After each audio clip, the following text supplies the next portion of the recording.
I'm not sure if you have ever heard of Nahash, the Ammonite king, but if you were an Israelite in Samuel's time, I'm sure you would have known of him, because he was a particularly nasty man.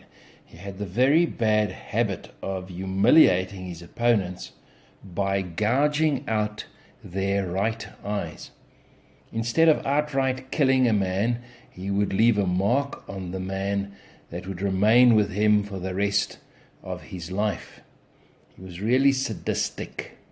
Not only that, the left eye was normally covered in battle by a shield.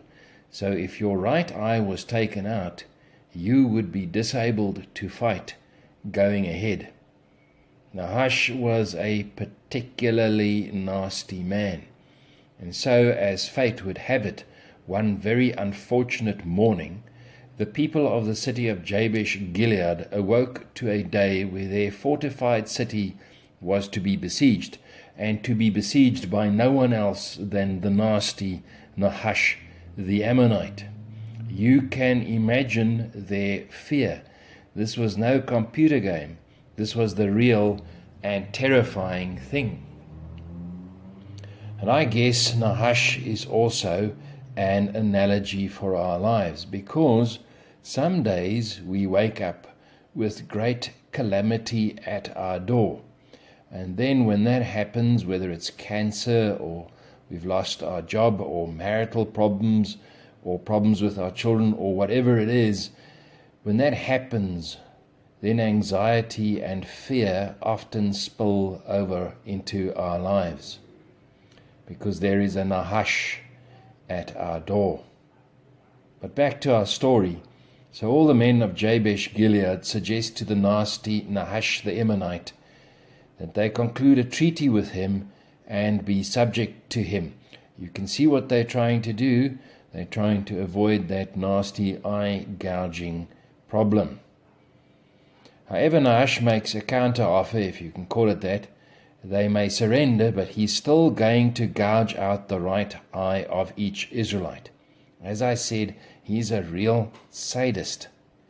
So it is checkmate for the citizens of Jabesh Gilead.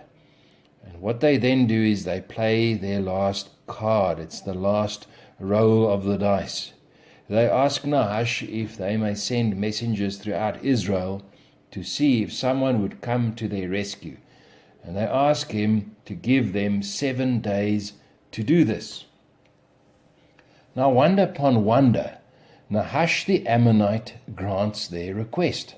And you may ask, why? Why does he grant it? May I suggest to you that it's quite simply pride. Nahash the Ammonite thought that he was invincible, and God himself says that pride comes before the fall. Nahash loved himself. Yet it is his pride and his self-love that eventually brings an end to him and his army, because the nation of Israel is mobilized and Saul arrives and destroys the Ammonites. So what is the lesson from this account? The lesson is simply this: when there is a Nahash at your door, do not face him alone. Make alarm and call out to the warriors of the kingdom of God. For together, not apart or separate, together we overcome the enemy. Together we encourage each other. Together we bring God into any situation. Together we beat Nahash. For nothing is impossible with God. And with God's people there is always the glory of His presence and His going with.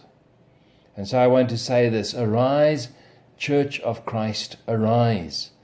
For as David said of Goliath, who is this uncircumcised Philistine that he should defy the armies of the living God? May we make formation. May we stand together. May we fight together. Arise, Church of Christ, arise.